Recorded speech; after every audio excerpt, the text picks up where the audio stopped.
Censor సమస్యలోకి వెళ్లిన చిత్రాలు theatres ముఖం చూసిన చరిత్ర తక్కువ. టీవీకి అధ్యక్షుడు తమిళనాడు ముఖ్యమంత్రి విజయ్ హీరోగా నటించిన జననాయగన్ గత 6 నెలలుగా సెన్సార్ వివాదంలో చిక్కుకుని విడుదలకు నోచుకోలేదు. కానీ ఇప్పుడు బోర్డ్ జననాయగన్ రిలీజ్ కి లైన్ క్లియర్ చేసింది. సినిమాలో కొన్ని మార్పులు చేర్పులతో ఏ సర్టిఫికేట్ జారీ చేసింది. ఇదే నెలలో జననాయగన్ థియేటర్స్ కు వచ్చే అవకాశాలు కనిపిస్తున్నాయి. ఎప్పుడో సంక్రాంతికి విడుదల కావాల్సిన చిత్రం, పైగా దళపతి విజయ్ సినీ కెరీర్ లో ఆఖరి సినిమా అంటూ ప్రచారం సాగిన సినిమా సెన్సార్ సమస్యల కారణంగా విడుదల వాయిదా పడుతూ వచ్చింది.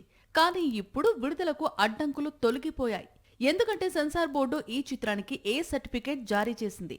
దీంతో జననాయగన్ థియేటర్ ఎంట్రీకి లైన్ క్లియర్ అయింది. జూలై 24న తమిళనాడు సీఎం విజయ్ నటించిన చివరి చిత్రం థియేటర్స్ కు వచ్చే అవకాశాలు ఉన్నాయి.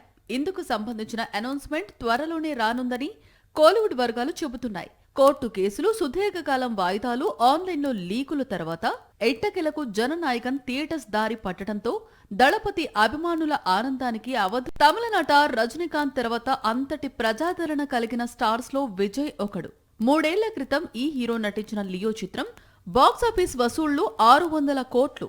కెరీర్ ఇంతటి పీక్ పొజిషన్ లో ఉండగా విజయ్ ఇప్పుడు సినిమాలను వదిలి రాజకీయాల్లోకి వచ్చాడు. ప్రజా సేవకు అంకితమయ్యాడు. అందుకే చివరి చిత్రంతో గొప్ప ట్రిబ్యూట్ ఇవ్వాలి అనుకుంటున్నారు అభిమానులు. విజయ్ కెరీర్ లో ఎన్నో బ్లాక్ బస్టర్లు ఉన్నప్పటికీ చివరి సినిమా కావడంతో జననాయగన్ పై ప్రత్యేకమైన భావోద్వేగం కనిపిస్తోంది.